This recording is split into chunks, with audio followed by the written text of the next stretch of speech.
The Senate Judiciary Committee voted 17-2 today in favor of moving Eric Holder's nomination for Attorney General to the full U.S. Senate. That vote may come tomorrow. So, congratulations, America. We are about to get our first African-American Attorney General. Yay. On the occasion of the start of Mr. Holder's expected tenure, New York Senator Chuck Schumer said, quote, "The rancid political considerations of the Department of Justice will be history." History, yes. But if it really is rancid and you really want to get rid of that stink, this may require some cleaning up. And so it is time for the Rachel Maddow Show special series on President Obama's post-Bush mission. Scrub, rinse, repeat. Because this is going to take a while. Probably the big exclamation point in Mr. Holder's confirmation hearings came when Senator Russ Feingold of Wisconsin asked about crimes committed, misconduct committed by Bush administration officials. As with so many of the mistakes and abuses of the last administration, I don't think it's just enough to end the misconduct.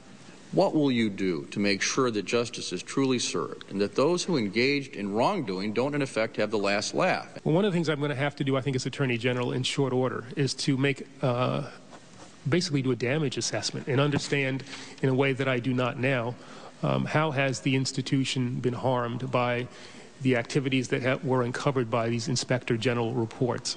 Whether officials from the Bush administration will be prosecuted for their actions is turning out to be among the most pressing issues for the new Obama administration. The hottest topic, of course, is possible war crimes stemming from Bush policies on imprisonment and torture. There are also crucial misconduct questions about warrantless wiretapping and the politicization of the Justice Department. On that last issue, House Judiciary Chair John Conyers has subpoenaed Karl Rove to testify on Monday about his role in the firing of U.S. attorneys. Rove's lawyer has suggested that Mr. Rove might actually show up this time. That would be novel. But while it is clear that the Obama administration will be different from its predecessor on a lot of national security, privacy, politicization, and secrecy issues, the question is, will it be different enough? The ACLU, the American Civil Liberties Union, is testing the theory of change in the White House in classic ACLU style. They filed a big fat Freedom of Information Act request, sent it to the Obama administration today. They're seeking a bunch of Bush administration documents and legal memos on interrogation, detention, and warrantless wiretapping. So, new administration, new policies, that's great. But we still don't know if this new team will investigate the Bush administration. If officials broke the law, will they pay a price, or will they get away with it? Joining us now is Democratic Senator Russ Feingold of Wisconsin. He's chairman of the Senate Judiciary Subcommittee on the Constitution. Senator Feingold, thank you so much for coming on the show. Hi, Rachel. Thank you for inviting me.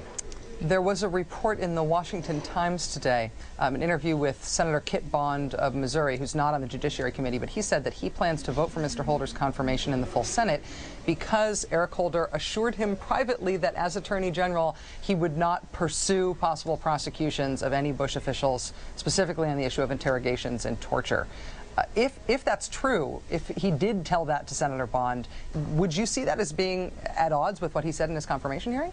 Yeah, I heard this allegation from Senator Bond, and we checked with Mr. Holder's people and the President's people, and they indicated that that's not the case, that he certainly did not give an assurance for no prosecutions. Mr. Holder knows very well that if there's clear evidence somebody did something inappropriate, that still has to be on the table. So I don't think that he got that assurance, and I don't think Senator Bond should rely on such an assurance. Very clear. Thank you. On the issue of prosecutions and looking back, if it does turn out that the Justice Department under Mr. Holder does not move forward with investigations, do you think that there is a role for the Senate to take up these sorts of investigations, possibly, subpoenaing, possibly looking at a possible criminal referral? I'd say regardless of what the administration comes up with, Congress has an independent responsibility. The Judiciary Committee and the Intelligence Committee, both of which I sit on, to look at the past practices, look at things people did, what went wrong, what actually happened, and potentially, if there are wrongdoers that need to be pursued, to make that clear to the proper authorities. I think all of that has to be on the table. The notion that somehow you just wipe the slate clean and not even consider the record of what happened, I think is wrong. Our first priority is changing our international program and what we're doing around the world and fixing the terrible difficulties we have in this country. Those are the top priorities, but we should not ignore the need to deal with accountability and correcting the very serious attack on the rule of law that characterized the Bush administration. You have long fought against secrecy in the Bush administration. It's another thing that you asked Mr. Holder about during his confirmation hearings, the freeing of documents long held back by the Bush administration. Do you think that pressure from congressional leaders and from outside groups like the ACLU, who filed their big FOIA request today, do you think that sort of external pressure will be needed to get released these materials relating to interrogation practices and wiretapping and politicization of the Justice Department?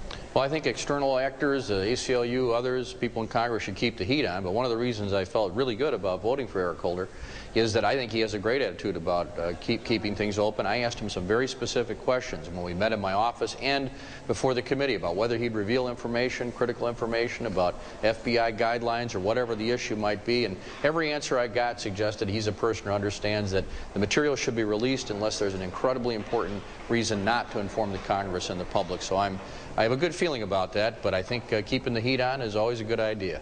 I want to turn to the constitutional amendment that you are proposing for the way that states fill Senate vacancies. Obviously, this has become a bit of a circus with Governor Blagojevich in Illinois, who I interviewed yesterday, and some of the other Senate vacancies as well have been handled in a circus-like atmosphere.